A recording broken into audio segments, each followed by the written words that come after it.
Então, pessoal, boa noite. Vamos iniciar aí a nossa aula.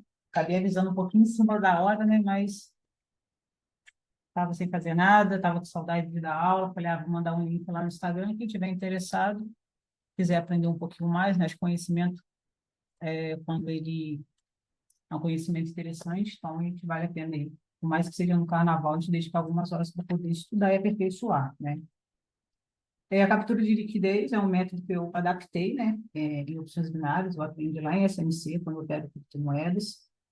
Então, em cripto é um mercado diferente porque a gente opera movimentos, né? Movimentos longos, às vezes a operação dura mais de um dia.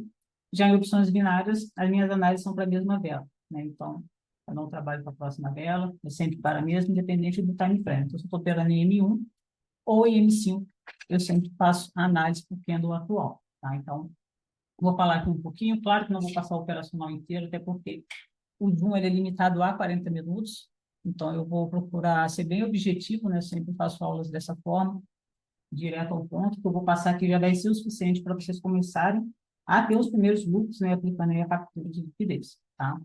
Se tiver algum problema no áudio, na imagem, vocês podem me avisar aqui pelo chat, eu estou com ele aberto aqui, aí eu vou ficar de olho na mensagem de vocês. Então, vamos iniciar aqui com uma introdução. É mais para fazer o nivelamento, né, de quem já conhece um pouquinho de liquidez, ou para quem é a primeira vez, né, que está ouvindo falar sobre esse assunto. Então, conceitos bem básicos, né, a captura de liquidez, ela tem alguns pilares, e eu divido esses pilares entre os padrões de velas, zonas, liquidez, confluência, e também a gente não pode deixar de falar sobre a gestão, né? Então, sempre quando a gente vai fazer as nossas análises, a gente nunca vai olhar somente para um padrão ou só para uma liquidez. Eu sempre falo que a gente tem que sempre considerar o contexto como um todo, né? Então, eu vou falar um pouquinho do que seria esse contexto para a gente fazer análises mais assertivas. Se fosse para operar somente com um padrão, existem diversos padrões aí no mercado, e a gente ia simplesmente pagar um robô, né? Seguindo regras. Apareceu o padrão compra, apareceu um padrão de reversão vende, então assim fica muito vago. Então, eu gosto de entender o porquê das coisas, e quando você tem esse entendimento gráfico, parece que fica mais fácil de fazer essa leitura, tá? Então, vamos começar aqui com os padrões de velas. Dentro do operacional, a gente tem alguns padrões que permitem fazer análise voltada aí para fluxo, retração e reversão. Então, para quem não sabe, fluxo é a continuidade do movimento. A gente faz análise acreditando que o preço ele vai dar sequência, seja um movimento de alto, seja um movimento de baixo. A retração, a gente acredita que o preço vai buscar determinadas regiões e vai retrair, ou seja, ela nasceu de alta, deu uma esticada, né? Tem aí uns gatilhos para a gente poder pegar essas oportunidades de entrada. E essas regiões a gente pega a retração, ela pode ser aí uma ponta do pavio, uma região de 50% da vela anterior, ou zonas intermediárias, ou zonas principais. Então, a gente consegue fazer operações voltadas para a retração. Já no caso de reversão, eu preciso de um travamento de preço, né, em determinadas zonas que eu estou fazendo a operação aí, acreditando que o preço vai reverter. Então, isso depende muito do padrão que apresenta ali. E, além do padrão, a gente precisa identificar uma zona. Então, não faz sentido eu olhar só para uma vela e saber se eu vou comprar ou se eu vou vender. Eu preciso identificar aonde que o preço está sendo formado, né, no caso, o preço atual, para eu poder considerar aquela zona. Então, nós temos aí dois tipos de zona: a zona intermediária e a zona principal. Qual seria a diferença dessas regiões? Na primeira, no caso aqui na zona intermediária, eu estou considerando regiões na qual eu estou no meio do gráfico, né? Ou seja, o preço está se movimentando a fim de buscar os extremos, então ele ainda está acontecendo ali numa região intermediária, onde eu vou priorizar operações de fluxo. Por que eu priorizo operações de fluxo? Porque eu estou empurrando o preço para uma zona principal. A zona principal ela fica nos extremos, né? Então eu vou desenhar aqui para vocês verem mais ou menos como que funciona.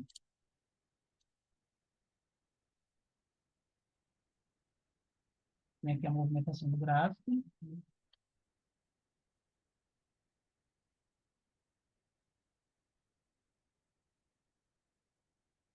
Só um esboço, tá, pessoal? E nessa movimentação eu encontro regiões que estão nos extremos, né? Ou seja, topos e fundos, que eu costumo chamar de destaques. Então, aqui, por exemplo, seria uma zona principal, aqui nesses fundos, zona principal, por estar nas extremidades, e quando eu considero regiões no meio do gráfico, ou seja, entre esses topos de fundos e destaques, eu vou considerar aqui uma zona intermediária. Eu faço operações acreditando que o preço ele vai buscar no seu objetivo, que é as extremidades, né? Então, eu estou trabalhando nessas regiões, vou procurar padrões, gatilho, liquidez, aqui empurrar o preço nessas regiões aqui, que são os extremos. Claro que não envolve somente isso, né? Vou falar um pouquinho aqui mais adiante. Vi que a gente precisa para poder fazer uma entrada, mas só para resumir aqui a função de uma zona intermediária e de uma zona principal. Seguindo aqui com a nossa análise, né, em relação aos pilares da captura de liquidez, depois que a gente identifica essas regiões, a gente já sabe ali qual que é o melhor para a gente poder trabalhar dentro do padrão do formato, a gente tem que ver a questão da liquidez. A liquidez, ela fica posicionada, né, em extremos, né, padrão de máximo, padrão de mínimo, dependendo ali do contexto. E quando a gente não tem a liquidez, a gente tem o posicionamento. Então, toda vez que você for identificar um topo ou um fundo, se você não tiver uma liquidez, por exemplo, de compra no topo, você vai ter ali um posicionamento de venda. Ou vice-versa. Se você está trabalhando em uma região de fundo e você não tem uma liquidez de venda, você está ali com um posicionamento de compra, né? O que isso muda na nossa análise? Se eu tenho liquidez de compra, eu empurro o preço para capturar essa liquidez. Se eu tenho ausência de compra e posicionamento de venda, a minha análise já vai ser aqui, ó, retração ou reversão, dependendo da forma como o preço vai chegar nessas regiões. Então, a gente vê que iniciamos com padrões, mas agora já estamos envolvendo uma série aqui de detalhes para a gente poder validar uma entrada. Então, eu sempre falo que esse operacional ele não é tão simples, né? Para quem está começando agora, acredito que vai ter uma dificuldade maior para quem já tem uma experiência, uma visão um pouco mais apurada. Mas é questão mesmo de estudar todos os dias e praticar, o que aparentemente é um pouco mais complicado, com o tempo vai se tornando mais fácil de entender.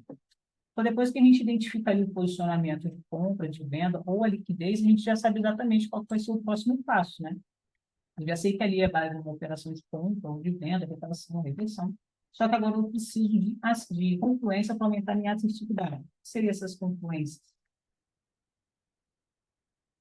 Por exemplo, movimentação de vela. Como que o preço está chegando nessas regiões para eu poder fazer uma entrada? Eu preciso enxergar que existe uma força daquele movimento, ou vice-versa, uma fraqueza da mesma, então isso vai depender muito da minha análise. Se eu quero fluxo, eu preciso de força. Se eu quero uma retração, uma reversão, eu quero que as velas demonstrem para mim que ela está perdendo força, velas com corpo pequeno, deixando o pavio, que é um assunto que eu vou abordar mais na frente. E temos também a questão da renovação de pavio, né? Quando eu tenho a renovação de pavio, isso mostra que o movimento ele é forte, né? Ou seja, eu posso trabalhar ali a favor de um fluxo, e caso não aconteça essa renovação de pavio, eu já entendo ali que o preço ele está enfraquecendo, aí eu já vou buscar operações aí de uma retração, de uma reversão. Nesse caso, eu ia precisar aí de um posicionamento para estar trabalhando aí, acreditando que o preço ele não vai ter força para romper aquela região. O gatilho de entrada é tudo isso que eu falei daqui para trás, né? Então a gente junta todos esses pontos.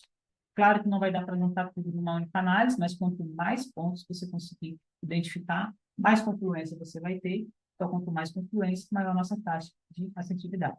Então, a gente vê que somente o padrão, de forma isolada, ele não vai funcionar. Pode ser que respeite, sim, mas a longo prazo vocês vão ver que o resultado não vai ser legal. Agora, considerando todo esse passo a passo que eu estou passando aqui para vocês, pode ter certeza que a assertividade vai ser muito boa. Parte de operacional, ok. Só que só o operacional de forma isolada, a gente não consegue ter ganhos consistentes, porque a gente precisa de gerenciamento, de uma gestão. Então, a gente coloca lá o nosso capital na IKE ou na Copérnico, seja qual for a corretora, o objetivo de multiplicar ele, né? Ninguém coloca dinheiro na corretora para perder ou para quebrar banco. Então, a gente tem que usar uma gestão que ela seja inteligente, né? Ou seja, no dia que você for estopado, você perde pouco, no dia que você bater a meta, você sai no lucro e ainda recupera aquele valor no dia anterior que você não conseguiu ali atingir a sua meta, né? Só que isso envolve também a questão psicológica, né? Não adianta nada te dar um gerenciamento, te dar um operacional, e você não seguir nada das coisas que são ensinadas aqui. Então, a parte do emocional, eu não tenho propriedade para falar do assunto, até porque eu não sou formada na área, mas eu sempre falo com meus alunos que se eles não controlarem propriamente, eles não vão ter controle de nada, né? Então, fica aí mais uma reflexão para a gente pensar um pouquinho e ver se a gente está brincando com o mercado ou se de fato a gente quer tirar dinheiro dele.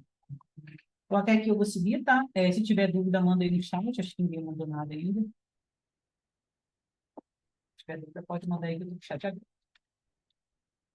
Antes da gente falar de força do movimento, né, que é o objetivo dessa aula, queria fazer uma pequena introdução na questão da liquidez, só para colocar todo mundo aí no mesmo nível de entendimento, para a gente poder seguir, tá? Liquidez, né, existem dois tipos, tem a liquidez de compra e a liquidez de venda, e a gente identifica a liquidez através de pavio. Então, o que seria a diferença aí de uma liquidez de compra para uma liquidez de venda? Toda vez que vocês abrirem o gráfico e iniciar a marcação de vocês, a primeira coisa que vão fazer é olhar para o preço atual. O que seria o preço atual? A vela que está sendo formada exatamente naquele momento que você abriu o gráfico.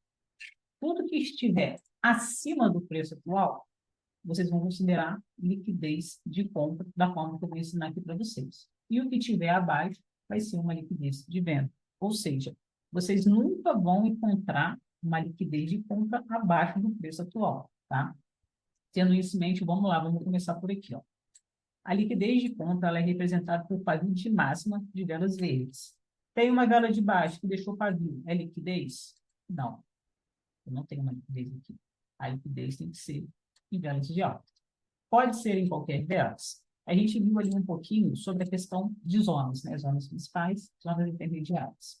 A liquidez trabalha como se fosse um alvo. Então, se o preço está ali formando um movimento de alta, de buscar um topo, a minha liquidez está exatamente em regiões fortes, zonas principais. Então, eu vou fazer a minha marcação na ponta do pavio de máxima de vela de alta que estejam localizadas em um topo, tá? Posso considerar, por exemplo, vou desenhar aqui, uma pequena correção do preço e a vela seguinte deixou um pavio de alta. Isso aqui é uma liquidez de compra? Sim, é uma liquidez de compra. Só que a gente não pode esquecer que ele não está em extremo. Então, eu vou usar essa liquidez como se fosse um alvo do preço a fim de atingir o meu objetivo final, que é exatamente ó, o extremo, tá? Que é esse tubo. Então, esse pavio de máxima, ele funciona como se fosse uma indução do preço a fim de buscar essa região aqui na qual eu marquei esse pavio de máxima. Tá? Então, a gente sempre vai considerar velas verdes, pavio na parte superior. Isso representa para a gente uma liquidez na qual o preço tende a fazer o preenchimento desse pavio.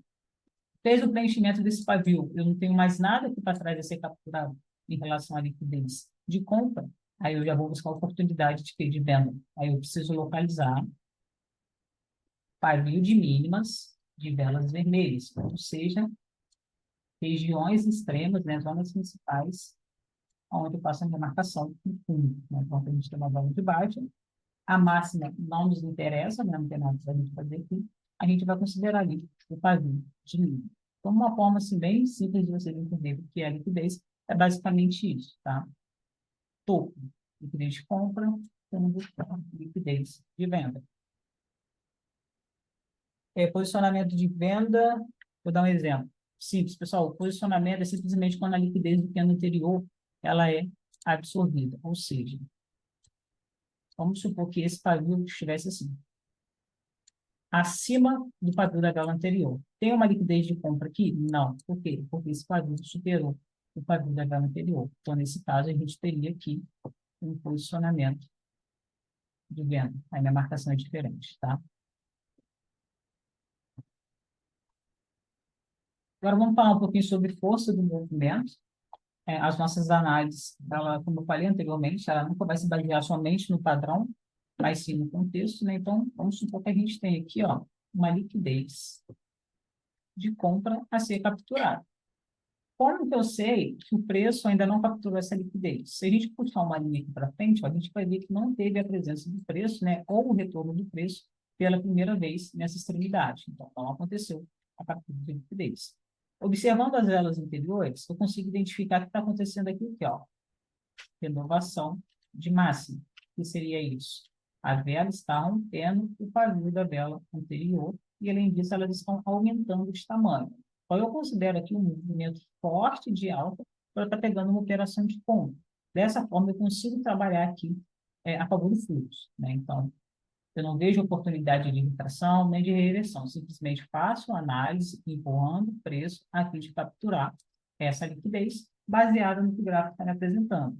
Velas de corpo cheio, demonstrando força, apresentando padrão de reversão, fazendo aí a renovação da máxima das velas anteriores. Aqui seria a válida de operação de compra. Aonde que eu pego essa compra? Eu gosto de acertar a cor da vela, né? Ou seja, eu pego a operação de abertura, porque eu já estou acostumado com o operacional e sei da assertividade dele.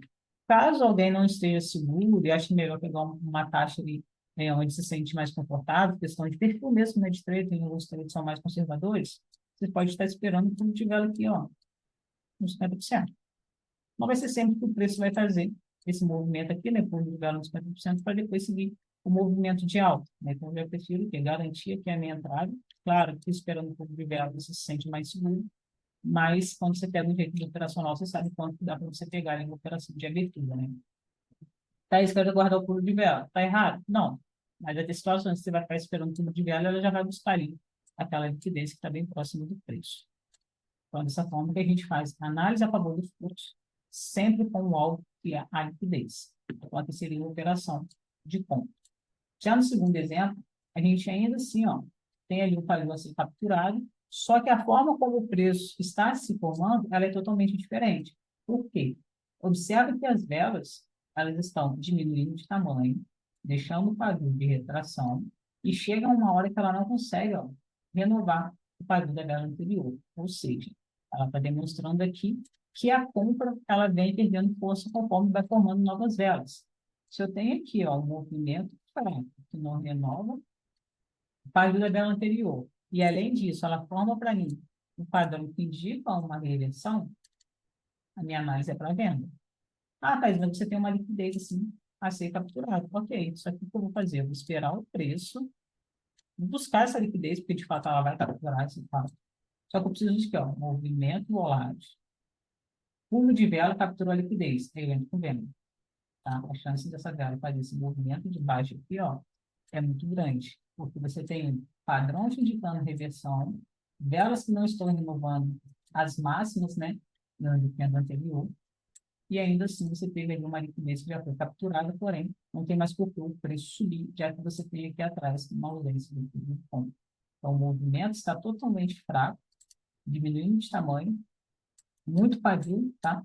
Deixando muito pavio aqui de retração, demonstrando que existe ali uma força de venda tentando reverter esse movimento. Deu o gatilho de entrada para o fundo de vela, retração. Caso a vela chegue ali com um movimento diferente disso, ou seja, movimento lento, né? Em que ela vem, ó, ganhando força com o passar do tempo, ali no caso de 1 minuto ou 5 minutos, eu não vou pegar aqui uma operação de venda, porque o preço ele pode simplesmente manter o padrão da vela anterior e o candle seguinte ele voltar, né? Faz um movimento de baixo. Então, como a gente opera para a mesma vela, nesse caso, só se desse o gatilho de entrada mesmo, seria um movimento volátil com pulo de vela na ponta desse pavio. Então, aqui fica 2 exemplos para a gente levar em consideração aí nossas tomadas de decisão. Um exemplo para a gente trabalhar com compra e o outro com venda, considerando renovação de máximas, mínimas, tamanho das velas e liquidez a ser capturada.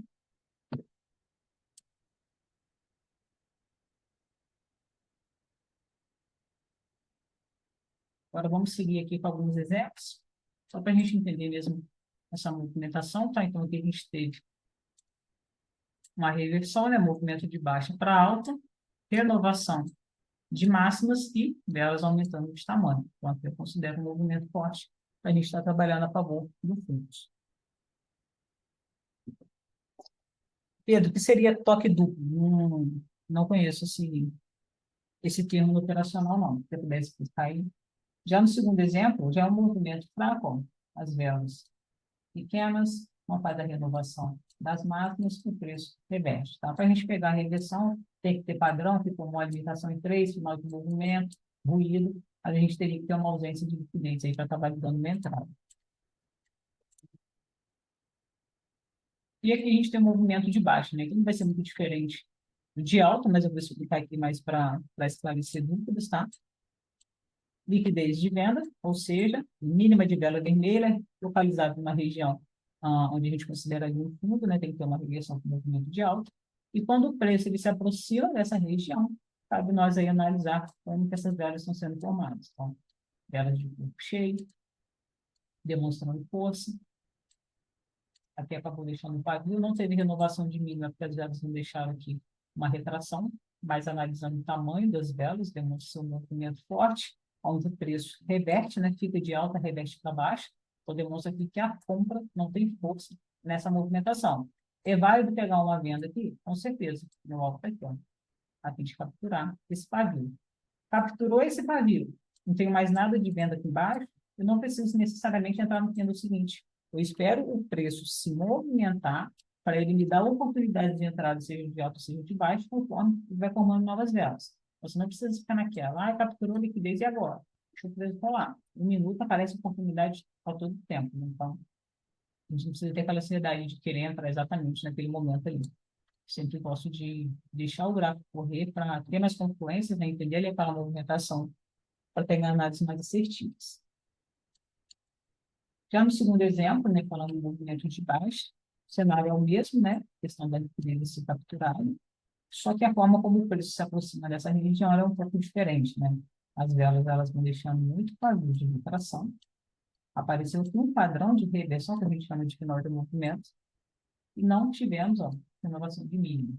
Então, eu já faço aqui uma análise, não consigo compra, desde que eu faça o quê? A captura, ou seja, o primeiro retorno do preço na ponta desse pavio, para acreditar aqui em uma reversão, tá? Então, eu posso trabalhar a operação de compra aqui, acreditando que o preço vai retrair, ou eu deixo capturar essa liquidez, acontecer ali um movimento de alta para eu dar sequência, visando alguma liquidez aqui em cima a ser capturada, tá? Então, seria um pavio de máximo de vela verde. Então, a ideia da liquidez é essa.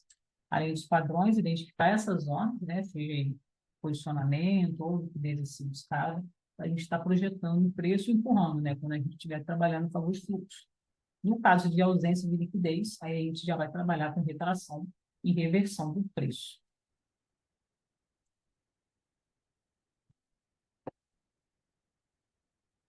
Aqui nós temos, a reunião vai acabar em 10 minutos, tá, pessoal? Vou dar uma acelerada aqui. Aqui nós temos exemplos, ou seja, velas diminuindo de tamanho, reverter. Velas diminuindo de tamanho, novamente, nós tivemos aí uma reversão, tá? Então, é isso, com o tempo, a gente fica toda hora olhando no gráfico, analisando esses detalhes, fica automático. Já abre o gráfico, já vejo ali que está ganhando força, o que não está, já traça as linhas e a hora que preciso buscar.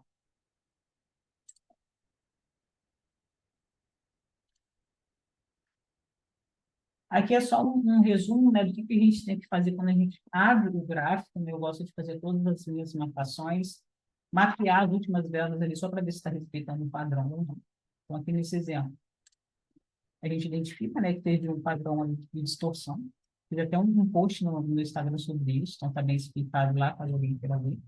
Onde a gente trabalha retração de 50% do pavio, né? Quando o preço retorna nessa região, a gente vê que respeita, faz essa retração, e novamente, ó, formou aqui uma distorção. Observa que ela fica em extremos, né? Topos e fundos são regiões fortes onde o preço tende a respeitar, ou não faz sentido eu pegar, por exemplo, uma distorção no meio do gráfico, né? Eu gosto de extremidades. E quando o preço retorna pela segunda vez, né? No mesmo padrão, também respeita. O que eu quero mostrar aqui para vocês? As velas anteriores. A gente acabou de falar. Olha como as velas anteriores estão demonstrando uma fraqueza. Por mais que apareça aqui uma vela exagerada, essa vela que provavelmente era uma notícia, ela buscou essa região de 50% e simplesmente respeitou. Então, por mais que aparentemente, né, demonstre que uma força, não tem por que essa vela romper essa região, porque eu tenho aqui, ó, fraqueza do movimento. Né? O mercado ele ficou se movimentando um período aqui de forma lateral. Então, não demonstrava que fosse de compra e nem de venda. Quando ele busca um ponto forte de retração, que é a distorção, ele não tem força para fazer esse rompimento. Mais adiante, a gente tem aqui uma proteção, né, de venda, ou seja, a venda posicionada, e quando o preço busca essa região, novamente ele retrai, ou seja, velas anteriores não demonstram força, deixando muito pavio de retração, e quando ele chega nessas regiões, ele não consegue fazer um movimento aí para romper essa zona, né? Outro ponto importante, eu não tenho liquidez de compra aqui para cima, tá? Então não tem nem por que eu esperar que o preço faça um rompimento desses pontos, se eu não tenho um objetivo final, que seria a liquidez. Beleza, pessoal? Isso mesmo, Anderson. Liquidez de compra, máxima de velas verdes, o preço sempre vai buscar esses padrões. E velas vermelhas sempre vai buscar mínimas das velas vermelhas, tá? No caso aí de baixo. Então, se marcou diferente disso, está errado, não faz sentido. Você pode estar marcando ali uma proteção, achando que é uma liquidez.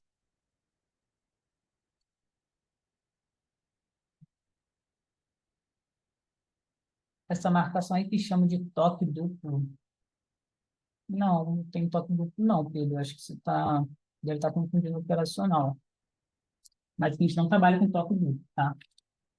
Pessoal, então é isso, tá? Queria passar para vocês. Essa aula ela vai ficar gravada, tá? Quem ainda não adquiriu o e-book, que tem interesse, né, no mini curso também, esses são os conteúdos que são abordados, tá? Então já tem um pessoal aí que já é meu aluno, já está lucrando com a captura de liquidez. Vou mandar o link lá no.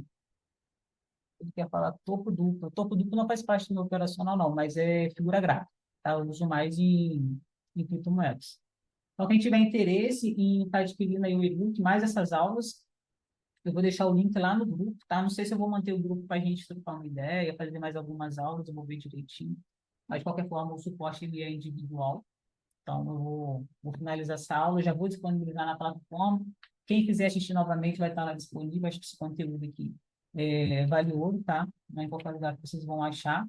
Pelo menos eu nunca achei um conteúdo desse por aí, da forma que eu estou entregando.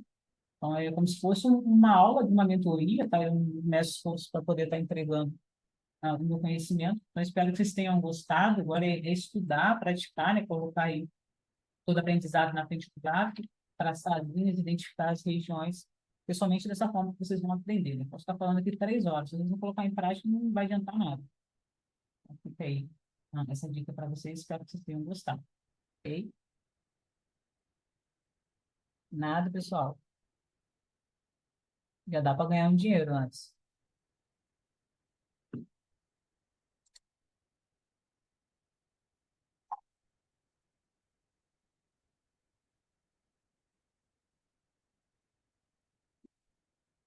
Mas não é difícil, não, é só estudar mesmo que depois fica fácil.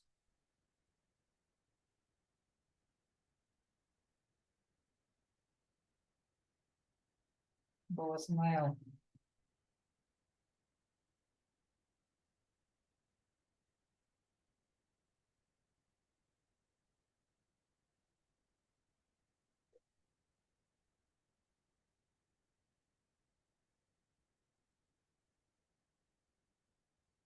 O Franciele vai ficar gravada lá na área dos alunos, tá? Vou colocar lá agora, deixa eu até interromper.